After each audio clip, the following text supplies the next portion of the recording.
And so she's looking at ways that maybe that seed could be treated in order to save it to the next year. And so she's got very specific on the type of seed that she's using, and very specific on the treatments with fungicides and different type of treatments that she's treating these with, and then putting them in cold storage for the next year to determine if they remain viable. And so she's going to be very, very specific in talking about the variety of seed that she's using, talking about the very specific chemical that she's using, and it's going to be really limited to those very, very specific variables.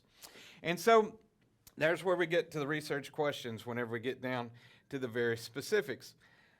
Next, we move on to something that causes you, I guess, some consternation in thinking about what you're going to include as far as definitions. And so chapter 1, the next section is called definitions of terms.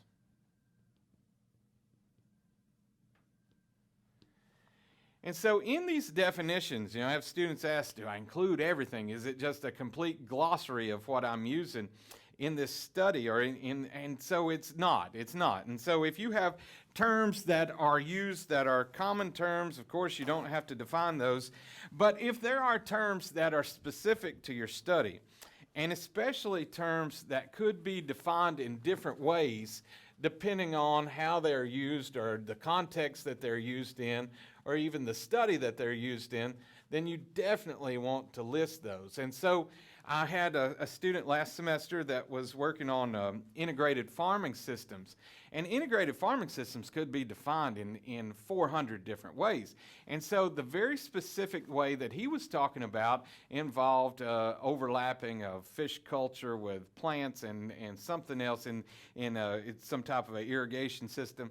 And so he needed to define what he was talking about throughout that document whenever he said integrated farming systems, and then he would abbreviate of IFS.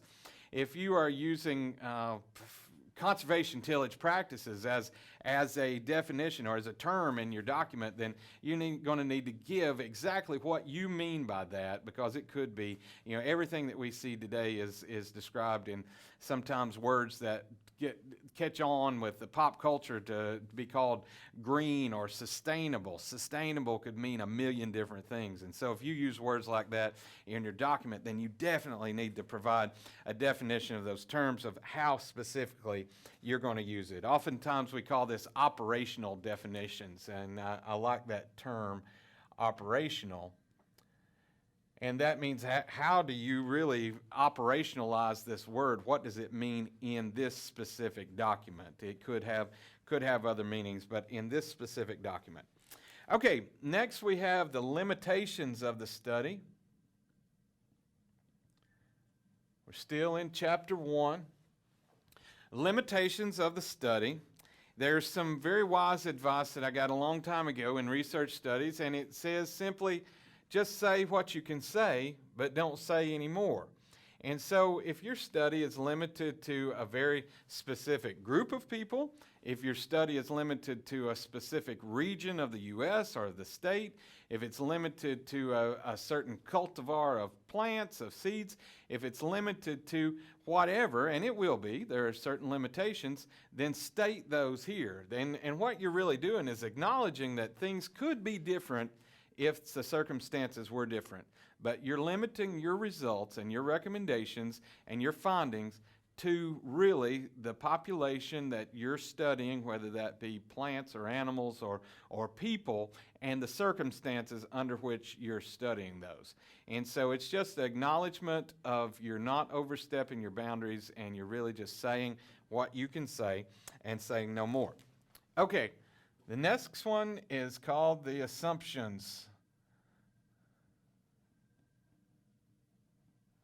So the assumptions of the study. Now this one also gives many people a little bit of pause of what you should include in the assumptions. But really, it depends on your study. Now if you have a study that deals with people, we often have, and we'll look later in the class, of things that affect people, like Hawthorne effect and these effects where people who know that they're being studied react differently.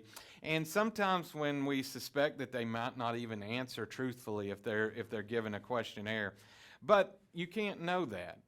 And so we have to assume that if someone responds in a certain way to an instrument, say a survey instrument, that they have given their honest perception. We have to assume that if we're testing children in a classroom, that test really does represent their knowledge, that it wasn't a proxy, and it wasn't thrown in some way. We have to assume that if we got a batch of seed, that they were viable, if we were testing them for something, that they were a group of viable seed. We have to assume often that what we have determined to be a relationship between two variables really is because of that relationship between the two variables. Now, we can't know that with 100% certainty, and that's why we put that here in the assumptions. And so that goes up front, that we're going to say, okay, once again, it's much like the limitations. The assumptions, I read a study yesterday that involved veterinary clinic clients and their satisfaction with their service in the clinic. And so we just had to assume that these people were given their honest opinion about the clinic. We had to assume that they were unbiased, in that we didn't just ask the patients whose animal made a full recovery. We had to ask a full cross-section of clients to make sure that we didn't get some sort of a bias, or to try to make sure we didn't get a bias in the results. And so we just assumed that this, and we stated that in the assumptions. Okay, and then finally, the significance.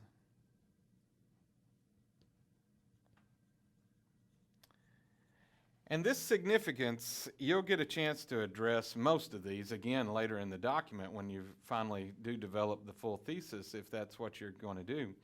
But the significance really is just a statement of how the results could be used. And, in research, reviewing a lot of research documents, I look at these, and sometimes people fail to answer the so what question. So what? So what if we determine that this is a superior practice? Does it really mean something? Can we really change this? Is it a feasible way to change the face of agriculture in a way to help others? And so if we haven't got to this so what, maybe we need to rethink our question.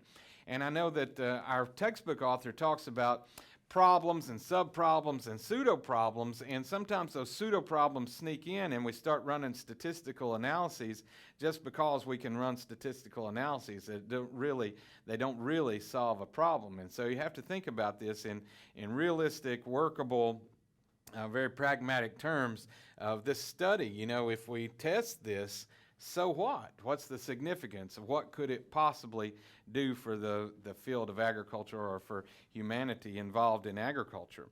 And so these sections make up Chapter 1.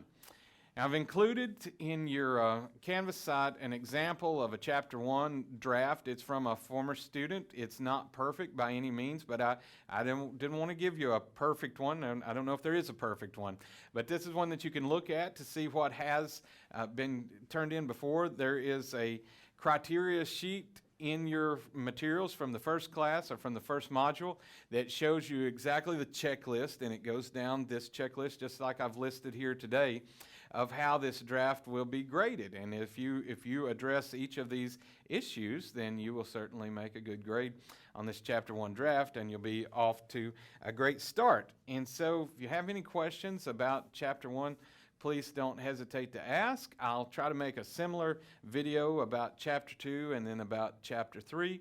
Chapter 1, it's important that we get kicked off in a good way and in a timely way, because Chapter 2, it takes a little more time to complete in really reviewing and reading all this literature that you need to condense into your own literature review.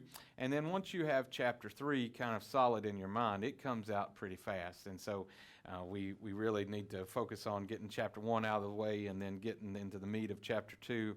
And then Chapter 3 is not so much of a problem. And so once again, chapter 1, if you have any questions about it, please don't hesitate to ask. I'm very happy to help you in any way that I can. Thanks a lot.